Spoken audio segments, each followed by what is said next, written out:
Hear that?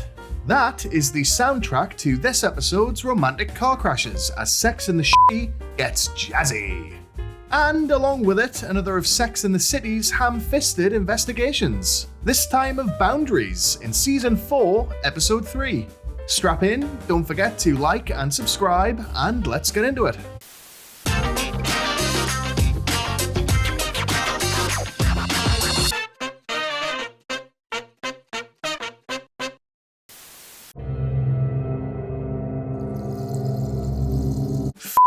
Me, Big's back on the scene, and Carrie's out on what she deludedly claims is a non-date with him.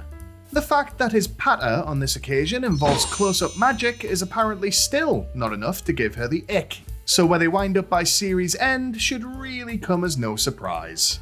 Despite Carrie's insistence that she and Big are just having fun, which I admit I would have assumed meant something else entirely, she blocks he and his at the door.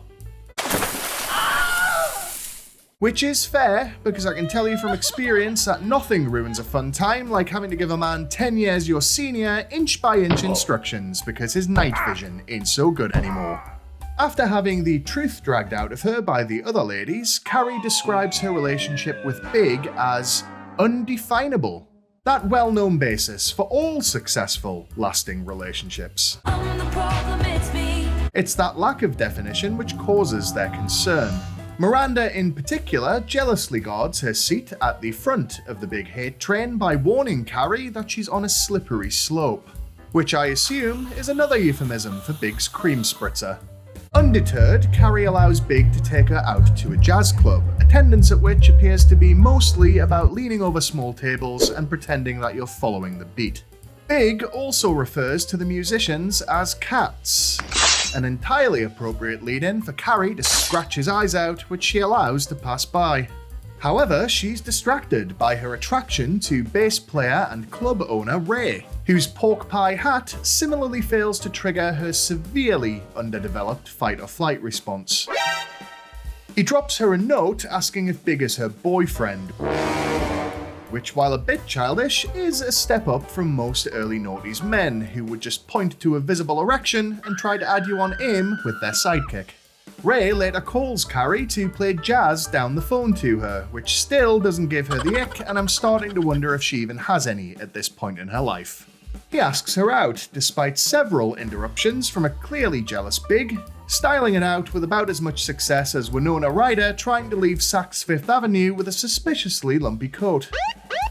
Carrie and Ray's first date at a restaurant opening is immediately crashed by Big and his revenge date, Shah, who he openly mocks to Carrie as though he lost a bet and isn't going to dinner with a supermodel. It isn't entirely clear whether Big's playing a game here, some kind of reverse negging scenario, where he's trying to show Carrie he'd choose her over his usual, inexplicably interested type. Not that it matters, because Carrie's got a bad case of jazz fever, and the only cure appears to be a ride on Ray's trumpet. Ray, whose cringe begins at the tip of his hat and doesn't stop until it hits the floor, walks an entranced Carrie home, and they kiss after he hums what he believes to be her jazz theme tune.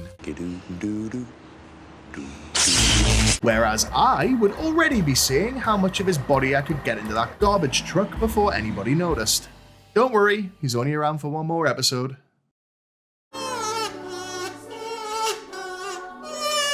This week, Charlotte's doing such a good job of being an estranged wife that she attends a cocktail party with husband Trey. Having tried just about everything else to address his bedroom woes, Mr. McDougal has settled on just talking dirty all the time. As beautiful as your ass in that skirt. Which, to a sexually frustrated wife, must be like downloading the best erotic audiobook available, only to find that it's narrated by Ray Romano. Well, Ellie giggled, and then she wiggled. Tee-hee-hee-hee.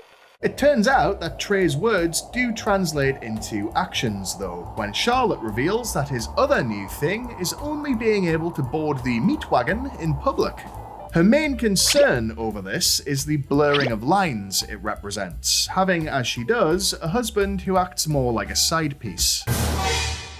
Although, if your side piece is Trey, I'm not sure I want to see your main piece.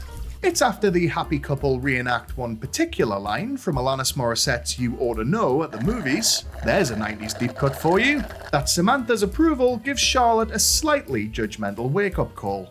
I'd like to think that she might have reached the same conclusion on her own, however, given that she confronts Trey about it while he's on his way to second base in the back of a moving cab in broad daylight.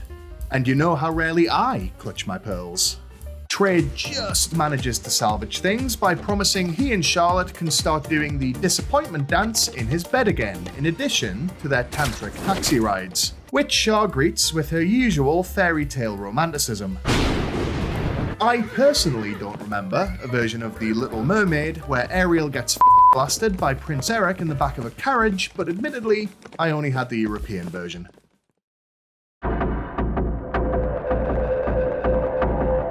This episode, we find Miranda a month deep into a relationship with New Yorker cartoonist Doug, played by Jim Gaffigan. Having wailed on Carrie for failing to set boundaries with Big, Miranda herself isn't sure what she and Doug are. Obligingly, Doug fills in some gaps for her by whipping out his dog knot while she's brushing her teeth and pressure washing the porcelain right there in front of her. Now, everybody has their own take on this, I know. Men are perhaps a little more desensitized by the fact that every public piss is a shared experience. And since one of my local bars can't seem to go one night without someone raw-shacking the sole toilet cubicle with the entire contents of their intestines, I've probably seen too much to be impartial. But to me, witnessing your partner go number one is not that big a deal. Stay with them for long enough and you're going to see far, far worse. Miranda, however, does not agree and believes all manner of bathroom business should stay between a person and their various orifices. Against her better judgment, she decides to try living in Doug's world by peeing with the door open, but is just as horrified by him seeing her on the john as she was seeing him. That said, the last time we saw Miranda atop the throne on this show, she gave a preteen a traumatic brain injury, so I'd still chalk this one up as a success. Less successful is Doug's stretching of Miranda's boundaries past their admittedly narrow limits, which he achieves with a loud, open-door morning juice. That's more than enough for her to give him the heave-ho, which I can't say I hold against her. Since she's already had to deal with an ex-boyfriend's skiddies, it's understandable that she wouldn't also want to bear witness to the manufacturing process.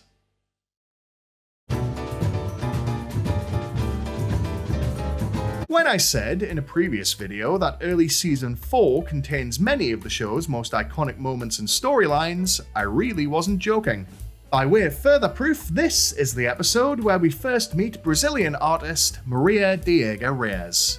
When Charlotte's gallery hosts her exhibit, Maria approaches Sam, who suffers a complete gaydar malfunction when she fails to realize she's standing in a predominantly lesbian crowd, and the implication behind Maria's invitation to her loft for a private viewing. Said showing very quickly escalates to sapphic intrigue, though Samantha tries to let Maria down gently. She doesn't, you'll note, tell her that she isn't into women, but rather that she isn't into relationships.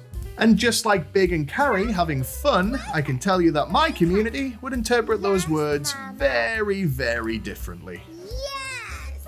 If you don't slam that door shut, you're going to find a pair of devil's dumplings pressed up against it sooner or later. In an attempt at just being friends, Sam and Maria attend the awkward restaurant opening with Big, Carrie, Ray, and Char. Ms. Jones takes the opportunity to grill Big over his dubious intentions, warning him off Carrie in a maternal display which busts open a vacancy at Maria's Copacabana. Despite Maria's attempt to walk away to avoid being hurt, Sam decides to throw caution to the wind and her face into a when the two embark on a relationship. But more on that next time. Bring something waterproof.